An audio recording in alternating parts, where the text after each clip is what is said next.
সকলকে স্বাগত জানিয়ে শুরু করছি নতুন আরেকটি ভিডিও। এই ভিডিওটি খুবই গুরুত্বপূর্ণ হতে চলেছে, কারণ এই ভিডিওটিতে আমি টেট 2014 সেই সঙ্গে টেট 2017 যে ওএমআর কেস সংক্রান্ত তথ্য আলোচনা করতে চলেছি।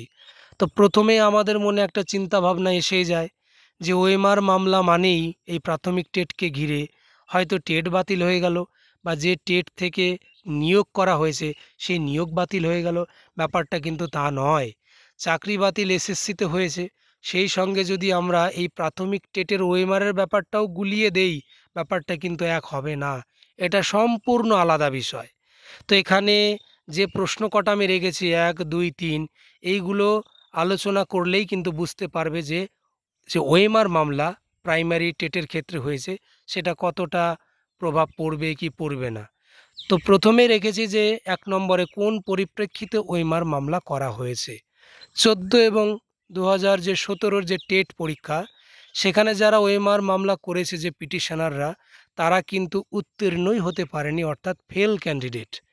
তাদের কথা, তাদের যে আসল ওএমআর শিট সেটা দেখাতে হবে, সেটাই আদালতের কাছে রেখেছে। আদালত সেটা বোর্ডের কাছে জানিয়েছে, বোর্ড সেখানে উত্তর দিয়েছে। 14 ক্ষেত্রে যেমন উত্তর দিয়েছে, তাদের কাছে যে ডিজিটালিভাবে যে রাখা, সংরক্ষণ করে রাখা যে ওএমআর সেটা আছে। তো সেটা যখন দেখানো হয়, সেক্ষেত্রে প্রার্থী যে পিটিশনার তারা কিন্তু অসন্তুষ্ট যে আমাদেরকে অরিজিনালটাই দেখাতে হবে। তাদের ভালো পরীক্ষা হয়েছিল, তারা পাস করেনি, তারা অরিজিনালটাই দেখবে। এটা ছিল 14। 17 ক্ষেত্রে ঘটনাটা একটু অন্যরকম ঘটেছে।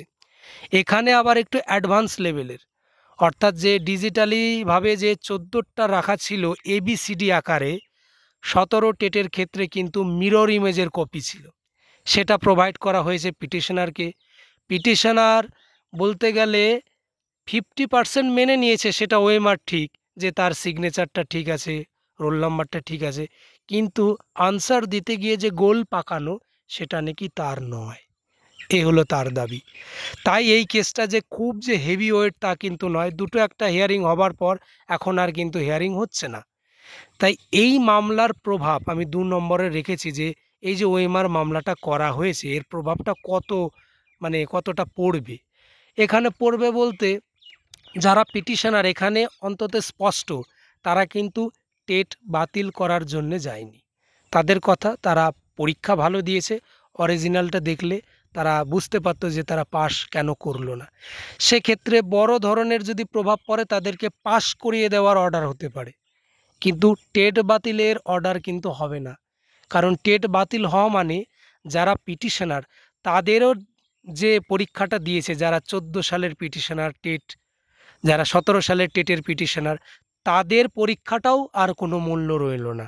অর্থাৎ তারা গিয়েছে কিন্তু পাস করার জন্যে, এটা গুলিয়ে ফেললে হবে না। আর এর সাথে এসএসসির মামলার কোনো রকমের মিল নেই, কারণ প্রাথমিকের ক্ষেত্রে টেট আলাদা, নিয়োগ আলাদা। এখানে নিয়োগ হয়েছে, কারণ টেটের ক্ষেত্রে 5 নম্বর বরাদ্দ থাকে যদি সে 150 নম্বরের মধ্যে 150 নম্বর পায়, তবেই 5 পাবে, তার আগে নয়। 82তে টেট পাস। এবার আসি 3 নম্বর পয়েন্ট, যে ওএমআর মামলার ফলস্বরূপ কি চাকরি বাতিল হতে পারে।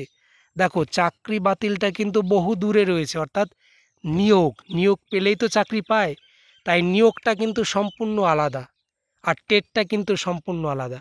আর এখনও পর্যন্ত কিন্তু যারা পিটিশনার তারা কিন্তু প্রমাণ করতে পারেনি যে ডিজিটালভাবে সংরক্ষণ করে রাখা এবিসিডি আকারে যে ওএমআর 14 ক্ষেত্রে আছে সেটা ভুল, এখনও কিন্তু প্রমাণ করতে পারেনি।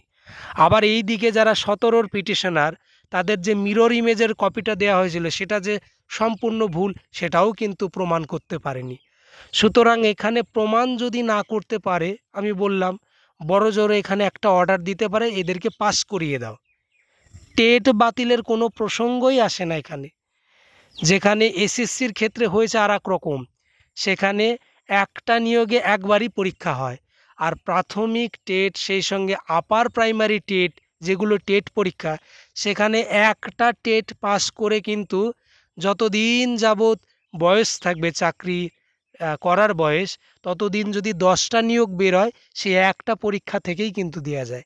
তাই আপার প্রাইমারি এটা সম্পূর্ণ আলাদা, এসএসসির সাথে গুলিয়ে নিলে হবে না। তাই আজকে থেকে প্যানিক যেটা ছড়ানো হয় যে এই চাকরি বাতিল অত সহজ নয় বাতিল হওয়া। যদি দুর্নীতি হয়, যদি প্রমাণ হয় সেক্ষেত্রে বাতিল হবেই, কিন্তু প্রাইমারির ক্ষেত্রে সম্পূর্ণ আলাদা। ওএমআর মামলার কথা ভাবলেই মনে হয় কি না কি হয়ে গেল। যারা পিটিশনার তারা তো নিজেরাও পরীক্ষা দিয়েছে, সেখানে তারা টেট বাতিল করতে গেছে যে টেট বাতিল করো, তা কোনো দিন হয়?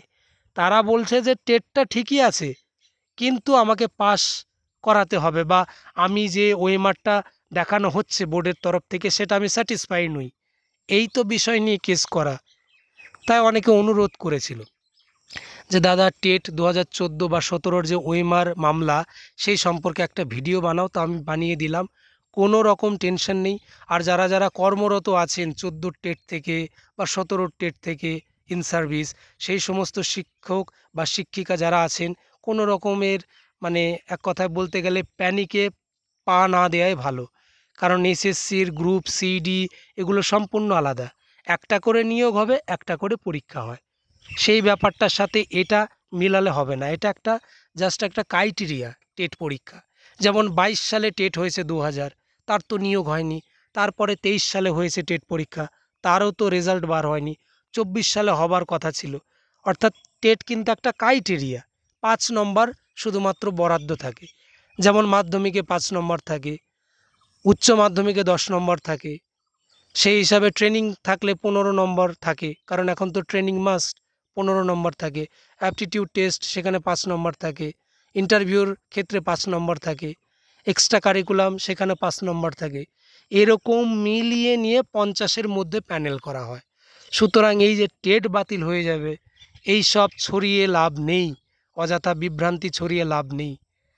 আর আমি পুরো পরিষ্কার জানিয়ে দিলাম এই ভিডিওর মাধ্যমে। তারপরেও যাদের বোঝার একটু অসুবিধা হচ্ছে কমেন্ট করো, আমি কমেন্টের উত্তর আমি দিয়ে দেবো কমেন্টের মাধ্যমেই। তাই এখনও যারা আমার এই চ্যানেলটিকে সাবস্ক্রাইব করোনি, দয়া করে চ্যানেলটি সাবস্ক্রাইব করে রাখো। কারণ আমি নিয়োগ সংক্রান্ত বা primary TET, upper primary TET বা যে কোনো নিয়োগ সংক্রান্ত তথ্য নিয়ে ভিডিও বানিয়ে কিন্তু আপলোড করে থাকি। তাই এখনও যারা সাবস্ক্রাইব করোনি আমার এই চ্যানেলটিকে সাবস্ক্রাইব করে আমার এই চ্যানেলের পাশে থেকো।